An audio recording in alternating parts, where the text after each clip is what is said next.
அண்மை செய்தி. Paris Olympic badminton ஆடவர் இரட்டையர் பிரிவில் இந்தியா காலிறுதிக்கு முன்னேறியிருக்கிறது. பாரிஸ் ஒலிம்பிக் பேட்மிண்டன் ஆடவர் இரட்டையர் பிரிவில் இந்தியா காலிறுதிக்கு முன்னேறியிருக்கிறது. அண்மை செய்தியாக பார்த்து வருகிறோம்.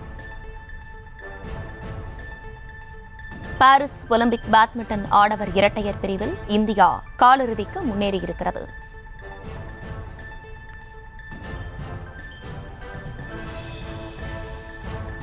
பாரிஸ் ஒலிம்பிக் பேட்மிண்டன் ஆடவர் இரட்டையர் பிரிவில் இந்தியா காலிறுதிக்கு முன்னேறியிருக்கிறது. அண்மை செய்தியாக பார்த்து வருகிறோம்.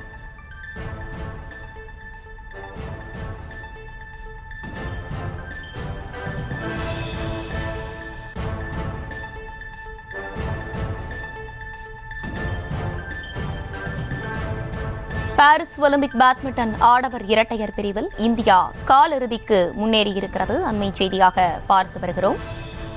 கடந்த 26ஆம் தேதி பாரிஸ் ஒலிம்பிக் போட்டிகள் பாரிஸில் தொடங்கிய நிலையில் தற்போது பேட்மிண்டன் இரட்டையர் பிரிவில் இந்தியா காலிறுதிக்கு முன்னேறியிருக்கிறது. அண்மை செய்தியாக பார்த்து வருகிறோம்.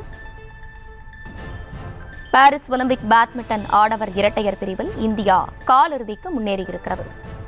மேலும் விவரங்களோடு இணைகிறார் செய்தியாளர் மதியழகன். மதியழகன், வணக்கம். இது குறித்தான முழு விவரங்கள்.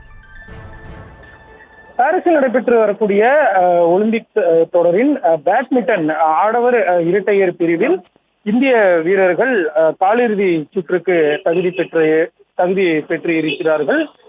ராங்கி ஷெட்டி மற்றும் ஷிராக் ஷெட்டி இணை காலிறுதிக்கு முன்னேறி இருக்கிறது.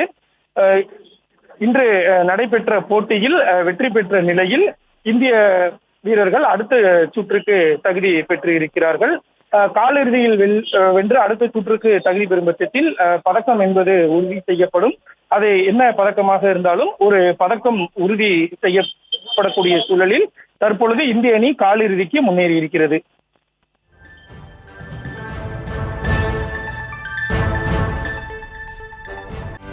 செய்திகளை உடனுக்குடனும் துல்லியமாகவும் தெரிந்து கொள்ள சப்ஸ்கிரைப் பண்ணுங்க.